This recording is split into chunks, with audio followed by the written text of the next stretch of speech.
नमस्कार दोस्तों, आपका स्वागत है मेरे YouTube चैनल फसाने अजायब में।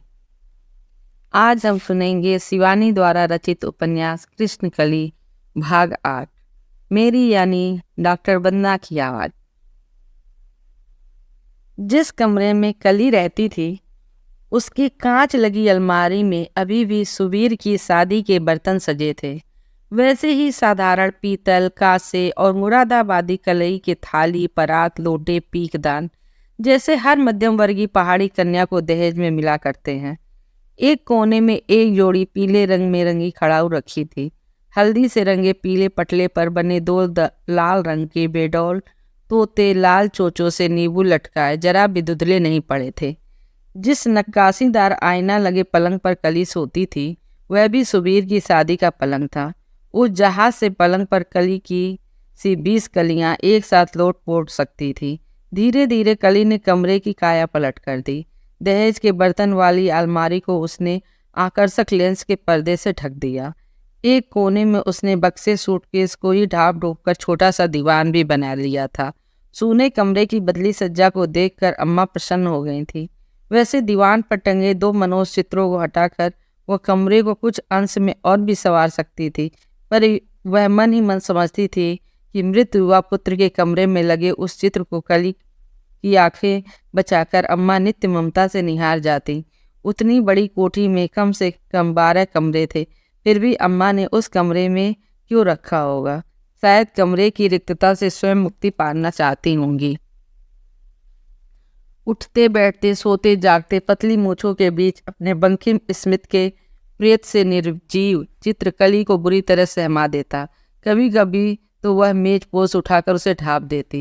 दीवार पर दूसरी ओर पूरे परिवार का एक ग्रुप चित्र लगा था, जिसके सदस्यों के आधे अंग दीमक चौखट के भीतर पहुंचकर चाट चुकी थी। चित्र शायद 25-30 वर्ष पूर्व का था। पीले रंग के चित्र पर चारों ओर रंगील बेल बूटे बने थे। गृह स्वामी उस युग की साहबी वेशभूषा में तन कर बैठे थे। पारसी ढंग से खूब लंबा आंचल लटकाए घुटनों पर दोनों हाथ बिछाए अम्मा मुस्कुरा रही थीं।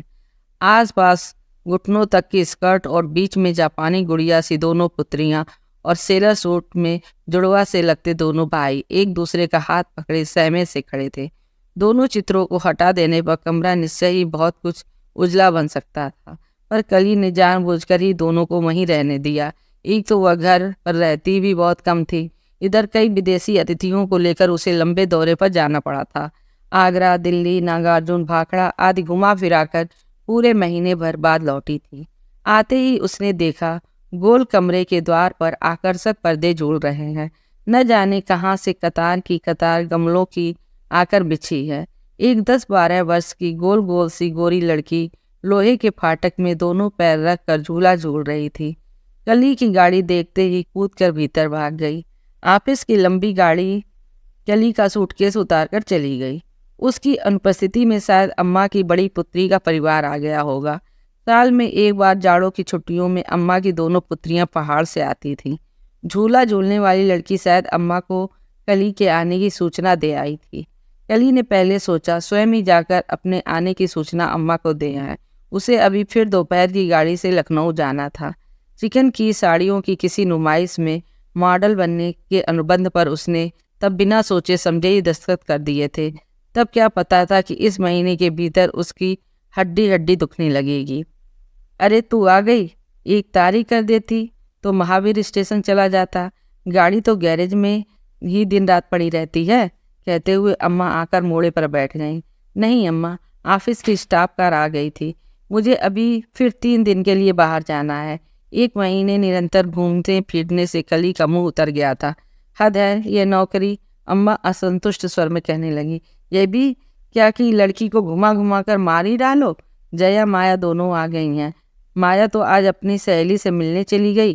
तू नहा धोकर आ, तुझे सबसे मिला दूं। पुत्रियों के परिवार के आ जाने से अम्मा के चेहरे पर जैसे नई रौनक आ गई थी। कली ने नहा धोकर आईना देखा और स्वयं अपना चेहरा उसकी आंखों से अनजान बना टकरा उठा। क्या गत बन गई थी चेहरे की। सूजी सूजी आंखों के नीचे झाई रूखे बाल, शरीर पर सचमुच ही वह घोर अन्याय कर रही थी। रात दिन का घूमना, उस पर बद परहेजी, ऐसे वो भला अम्मा की पुत्रियों से मिल सकती थी? कई रात्रियों का संवेद जागरण पूरे चेहरे पर उभर आया था। वह पहले खूब देर तक पूरे वेग से नल खोलकर उसके नीचे बैठ रही, बिजली से बाल सुखाकर कलिंग पिन खोली और गुच्छे के गुच्छे मुलायम मुड़े तुड़े बाल कंधे पर बिखर गए। टेढ़ी मांग निकालने पर उसका चेहरा और बचकाना बन जाता था। फिर उसने अपनी सबसे सोबर साड़ी निकाली, आंध्र खद्दर की ऑफ वाइट, वही साड़ी जिसे पहन उसने मद्रास हैंडलूम एम्पोरियम में देश विदेश से एकत्रित हुई 25 मॉडलों की सलोनी सूरत पर झाड़ू फेर कर रख दिया था। एक और लाल जरी की कन्नी, दूसरी ओर काले मिट्टी पहाड़ में जरी की चमकती विद्युत बैगनी, जो किसी बिजली की ही भांति गिरने वाले को विस्फोट से पहले ही भस्मीभूत कर देती थी। कानों में वह केवल हीरे के दमकते कर्णफूल ही पहनती थी। इन्हीं कर्णफूलों की स्वामिनी बनने के लिए उसे जान हथेली पर रख चलती ट्रेन से कूदना पड़ा था। कैसा दुस्साहसी कलेजा था तब। और अब एक लंबे अरसे तक वो धधकती भट्टी में हाथ डालकर खेलती रही थी, पर अब एक सामान्य सी चिंगारी उसे भयभीत कर देती थी। चिड़िया का कलेजा बन गया था उसका। कभी कभी अचानक वह नींद में ही जोर से चीख कर कांपने लगती। लगता कोई छाती पर चढ़ उसका गला घोट रहा है। अपने कंठ से निकली गूंगों करती अस्वाभाविक डरावनी आवाज से वह स्वयं ही जग खिसिया कर उठ बैठती। पसीना पसीना बनी वह फिर बड़ी देर तक सो ही नहीं पाती। अपनी कंपनी के डॉक्टर गुप्ता के पास गई। उन्होंने हंसकर कहा, नर्वस मिस मजुमदार, नर्वस, शादी कर लो बस, फिर कोई छाती पर चढ़कर गला नहीं घोटेगा। हाथ की नन्ही घड़ी को सहलाकर कली ने कलाई पर बांध दिया। चारों ओर हीरे की वार्तालुकार पंक्ति में घिरी घड़ी के भीतर टेढ़े मेढ़े रोमन अक्षर चींटियों से चमक रहे थे। यह घड़ी लॉरेन आंटी की भेंट थी।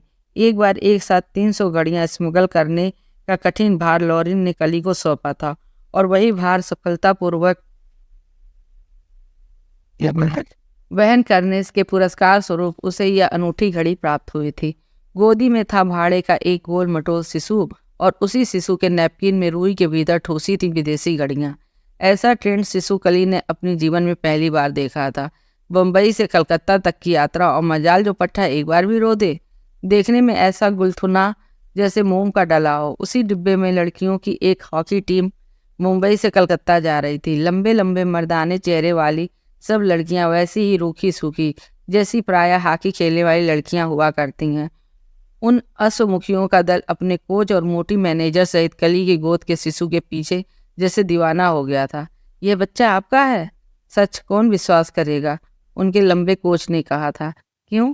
कली ने सहम कर पूछा था कि कहीं सीआईडी ने तो नहीं सूंघ लिया। नहीं जी, माफ कीजिएगा, आप तो खुद ही बच्चा लगती हैं। और अपनी बत्तीसी दिखाकर वह ही करके हंसने लगा। टीम की हर लड़की ने उसे बारी बारी से गोद में लिया।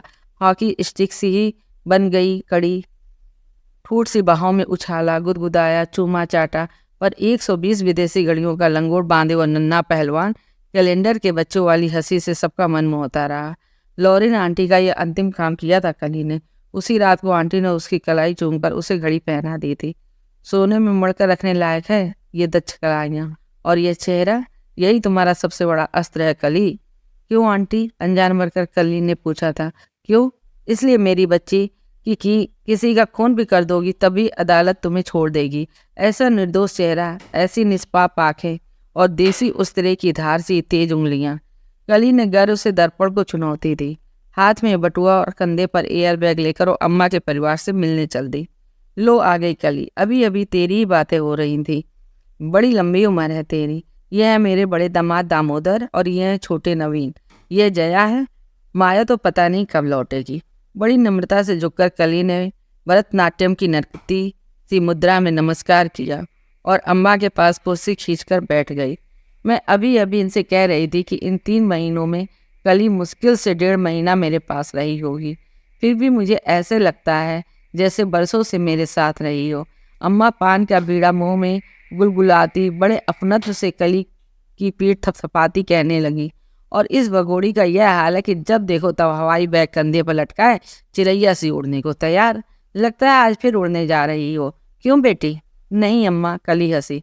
अपनी एक ही हंसी के घातक प्रहार से उसने अम्मा के दोनों ठसकेदार दामादों को ढेर कर दिया। यह समझने में उसे देर न लगी। उसने आश्वस्त होकर और अपना दूसरा प्राणघातक अस्त्र छोड़ा। विलंबित स्मृति के दर्पण में वह जानबूझकर दोनों आकर्षक गालों के गड़ों की चमक से दोनों पुरुषों की आंखों को चौंधियाने लगी। इस बार उड़ नहीं रही हूँ अम्मा, ट्रेन से ही जाना है। कब लौटेगी? पता नहीं अम्मा, मेरी इस बेतुकी नौकरी में तो हमेशा जाना अपने पैरों का होता है और लौटना पराए पैरों का। अम्मा के बड़े दामाद दामोदर प्रसाद कली को आंखों ही आंखों में पिए जा रहे थे। यह शायद उनकी तुनक मिजाज पत्नी ने देख लिया था। क्यों जी, आज नहाना धोना नहीं है क्या? अम्मा भला कब तक तुम्हारा खाना लिए बैठी रहेंगी? जया का रूखा कंठ सुनते ही कली ने पल भर में भाप लिया कि उसकी अनुपस्थिति में मातृगृह में अचानक टपक पड़ी सुंदरी कली को देखकर वह निश्चय ही प्रसन्न नहीं हुई है। अभी तो 10 ही बजे हैं दीदी, छोटे दामाद ने हम जुल्फ की पैरवी की। ससुराल आए हैं हम लोग, यहाँ ऐसा आराम नहीं करेंगे तो भला कहाँ करेंगे? फिर वह कली की ओर देखकर हंसने लगा। उसके परिहार से चिड़चिड़ी जया और भी सुलग उठी। जी हाँ, माया नहीं है ना, इसी से चहक रहे हैं। वह होती तो बोल भी नहीं फूटता इनका। दामोदर प्रसाद की क्षुधातुर दृष्टि अब तक कली का अर्धांग लील चुकी थी। अब वो बड़े मनयोग से उसे मंदोदरी के छीड़कटी को अपनी आंखों के इंची टेप से नाप रहा था। पर वह क्या पहला ही पुरुष था जिसकी आंखें कली की इस सुडौल कटी पर नक्श सी जड़ गई थी? लगता है हमारी विदेशी युक्ति तुम्हारी ही इस मुट्ठी भर की कमर के लिए लिखी गई है मिस मजुमदार। फ्रेंच परफ्यूम की बोतल को गाल से सटाकर वह विज्ञापन बनी चित्र खिंचवा रही थी कि एक विदेशी फोटोग्राफर उसके कानों के पास आकर फुसफुसा गया था। जानती हैं कौन सी विदेशी युक्ति? You should always hold a bottle by neck and a women by her waist. आज दामोदर प्रसाद को उसी युक्ति की मूक पुनरावृत्ति करते देख कली मन ही मन हंसने लगी। एक टीनेजर पुत्री का पिता है यह व्यक्ति, कौन कहेगा? और जो अम्मा ने दामाद खूब कसकस कर छाटे थे, रंग ना साफ होने पर भी दामोदर प्रसाद के शरीर और चेहरे की बनावट में कुछ राजपूती झलक थी, पर गंभीर चेहरे से मिलान करने पर चंचल दृष्टि एकदम ही अनमेल लगती थी। लगता था स्वभाव से यह व्यक्ति ऐसा नहीं था जैसा वो बनने की चेष्टा करता रहता था। एक अनुसंधानी दृष्टि का फोकस ही उस कच्चे धागे से बंधे मुखौटे को बड़ी ही सुगमता से उतार सकता था। बड़े यत्न और नियमित अभ्यास से ओढ़ी पहनी गई गंभीरता सामान्य से ही उत्तेजना से प्लास्टिक के फिसलते आवरण सी फिसल जाती। कली को देखकर वह स्वयं ही मुखौटा उतारकर उसे घूरे जा रहा था। एक तो अरसे से उसकी नियुक्ति सभ्यता के पिछड़े एकदम जंगली इलाकों में होती चली आई थी। उत्तराखंड के सीमावर्ती इलाके में मोटी नाक और चुदियाती आंखों वाली भोटिया स्त्रियों को देखते देखते उसकी आंखें दुखने लगी थीं। वह एक ही साल वहां रहकर बुरी तरह उकताने लगा था। इसी से कलकत्ता आने पर उसे यामिनी राय की चित्रांकित आंखों वाली सावली सलोनी सामान्य से चेहरे की बंगाली लड़कियां अप्सरा सी लगती। उस पर कली क्या साधारण सौंदर्य की श्रेणी में आती थी? अम्मा का छोटा दामाद नवीन भी 2 पितरों का पिता था, फिर भी चाहने पर भी अभी भी सेहरा बांध का दूल्हा बन सकता था। उसका चेहरा लाखों की भीड़ में देखकर भी कली पहचान लेती कि वह नैनीताल या अल्मोड़ा का है। एकदम साफ चिट्टा रंग, लड़कियों की सी बड़ी रसीली गहरी लिपस्टिक लगाई हो मानो। ए अम्मा, इस तुम्हारे कलकत्ते में साले मच्छर बहुत हैं, सारी रात सो नहीं पाया। उसने पहली बार मुंह खोला और अपनी गोरी गोरी बाँह खुजलाने लगा। पता नहीं तुम्हें कैसे मच्छर लगते हैं नवीन, जया चिढ़े स्वर में कहने लगी। हम भी तुम्हारी बगल के कमरे में हैं, कहीं भी एक मच्छर ढूंढे नहीं मिलता। उसके स्वर को सुनकर कली को लगा कि वह आज शायद उसी की उपस्थिति से चिढ़कर हवा उससे लड़ने को तैयार है। कली ने पहली बार उसे ठीक से देखा। रंग उज्जवल होने पर भी आवश्यकता से अधिक लंबी नाक ने पूरे चेहरे की रंगत बिगाड़ दी थी। गौर से देखने पर गले में सामान्य रूप से उभरा वह गलग्रह भी स्पष्ट दिखने लगता, जिसे जया ने मंगलसूत्र की तिहरी लड़ से छिपाने का प्रयत्न किया था। फिर भी कली ने तीखी दृष्टि से उस पर गड़ाकर रख दी। अरे, वह अनजान सी बनकर कहने लगी, ये गले में क्या हो गया है? क्या किसी जहरीले कीड़े ने काट दिया है? अब तक गर्व से तनी बैठी जया प्रश्न के साथ ही छुई मुई बन सकुचा गई। कुछ उत्तर न देकर उसने सकुचाकर गर्दन झुका ली। अम्मा ने अस्वाभाविक चुप्पी भांकी। न जाने कहाँ से ये गलग्रह इस साल इसके पीछे लग गया है। असल में जहाँ दामोदर की नौकरी है वहाँ के पानी में सुना है आयोडीन की भारी कमी है। इसी का इलाज कराने तो यहाँ आई है। ओह, कली ने स्वर में बनावटी सहानुभूति की खनक जया से छिपी नहीं रही। यहाँ यह अकड़ छोकरी नहीं आई होती तो क्या उसके गलग्रह का बुलेटिन अम्मा जिस किसी को देती फिरती? मैं चलूँ अम्मा? हंसती हुई कली उठी तो गृह के दोनों दामादों की मुग्ध 2 जोड़ी आंखें उस की मुट्ठी में बंद थीं। लगता है मुझे लेने दफ्तर की स्टाफ कार भी आ गई है। गाड़ी का शब्द निकट आता ग्रह की बरसाती में पहुंचकर थमक गया। कली उठकर बाहर आई तो दफ्तर की गाड़ी कहीं नहीं थी। लगता था पड़ोस के जस्टिस मुखर्जी की कार का ही शब्द था। प्राय ही ऐसा होता कि वह उसी गाड़ी के धोखे में तैयार होकर बाहर निकल आती। लगता उन्हीं की बरसाती में कार रुकी है। क्यों न पिछवाड़े के मार्ग से घूमकर बंगले की गैलरी में दीवार से कान सटा थोड़ी देर अम्मा की गल ग्रह धारणी दम्भी पुत्री और ठसकेदार जमाता द्वय पर उसकी उपस्थिति से हुई प्रतिक्रिया का आनंद लिया जाए। वह मन ही मन अपनी योजना पर प्रसन्न हो उठी। ऐसा हो ही नहीं सकता कि वहां उसके विवादास्पद व्यक्तित्व को लेकर गर्मा गर्म बहस न चल रही हो। निश्चय ही अकड़ू पुत्री अम्मा को कृष्ण कली के गृह में शरण देने के लिए कोस रही होगी। वैसे भी कली को बचपन से ही दीवार से कान सटा गोपनीय बातें सुनकर रस लेने की बड़ी बुरी आदत पड़ गई थी। एक प्रकार से बाड़ी सेनी उसकी इस कुटेव के लिए उत्तरदायी थी। जरा कान लगाकर सुनना तो कालो चांद, तेरी हराम को राया किस मूडी कटे से बातें कर रही है। उसने कली के नन्हे कानों को बचपन से ही दक्ष बना दिया था। स्कूल जाने पर वह नंस की डॉर्मेट्री की दीवारों से सटकर लुक छिप उनकी बातें सुनती रहती। कौन मदर उसके लिए कैसा विष वमन कर रही है, किस लड़की को आज स्कूल के कठोर नियम भंग करने की सजा मिलने वाली है, सब कुछ उसे पहले ही पता चल जाता। हाथ का बैग लिए कली पर्सियन बिल्ली कैसे मखमली कदम रखती कॉरिडोर्स में छुपकर खड़ी हो गई। उसी से लगी अम्मा के कमरे की दीवार भेद कर जया का उच्च उत्तेजित स्वर कली के कान के पूरे पर्दे फाड़ने लगा। तुम भी अम्मा मेरी मिट्टी का लोंदा हो गई हो, वो कह रही थी। पहले उस खबीस चुट्टे स्वामी को कहीं से पकड़ लाई। जब तुम्हारी बहू को लेकर भाग गया तब तुम्हें कहीं होश आया। अब न जाने कहाँ से इस छोकरी को पकड़ लाई हो। किराया विराया भी देती है या फिर मुफ्त का ही सदाव्रत खोल बैठी हो? अम्मा ने धीमे स्वर में कहा। कली सुन ना पाई। मैं तो पहले ही समझ गई थी कि ऐसी चालाक लड़की का खाक किराया देगी। पर अम्मा तुम्हें क्या हो गया? सच ऐसी सुंदर कुंवारी लड़की को तुमने 3 दिन की जान पहचान में न्यूज कर घर में बसा लिया। क्या बाबूजी से पूछ लिया था? अम्मा का स्वर अब जुझला उठा। जया, वो बेचारी लड़की यहाँ रहती ही कितने दिन है, खाना बाहर का खाती है और अक्सर दौरे पे। आज लखनऊ तो कल दिल्ली मुंबई। मुझे तरस आ गया, एक तो पहाड़ी सी है। अच्छा अम्मा, मजुमदार भला पहाड़ी कब से होने लगे? जया की हंसी ने शायद छोटे दामाद को उकसा दिया। ठीक कह रही हैं अम्मा, चेहरा 100% पहाड़ी लगता है ना दामोदर दा? अरे ऐसी मीठी पहाड़ी बोलती है नवीन। अम्मा छोटे दामाद की सह पाकर बड़े उत्साह से कहने लगी।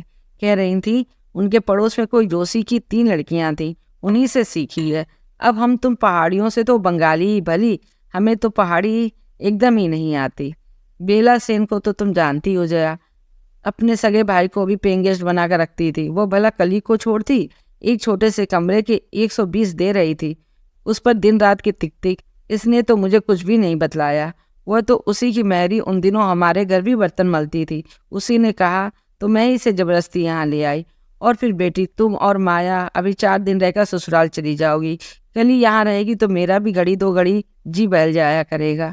अभी पिछले महीने मुझे और तेरे बाबूजी को एक साथ ऐसा फ्लू हो गया कि पलंग पर बेहोश पड़े रहे। यही पराई लड़की 2 दिन में अपनी हो गई। ऐसी सेवा की इसने बेटा दामोदर, क्या अपनी सगी लड़की करती? हाँ, तुम्हारी सगी लड़कियां तो जैसे कुछ काम ही नहीं करती। जया माँ को शायद चिढ़ाने पर तुली थी। बस करो यार, दामोदर की भारी आवाज ने झुझलाकर जया को डपट दिया। अम्मा का घर है, जिसे चाहे रखें, तुम्हारा यहाँ अब क्या हक है? हाँ जी हाँ, जया तो नक्कर बोली। कैसे हक नहीं है, सुनो तो भला।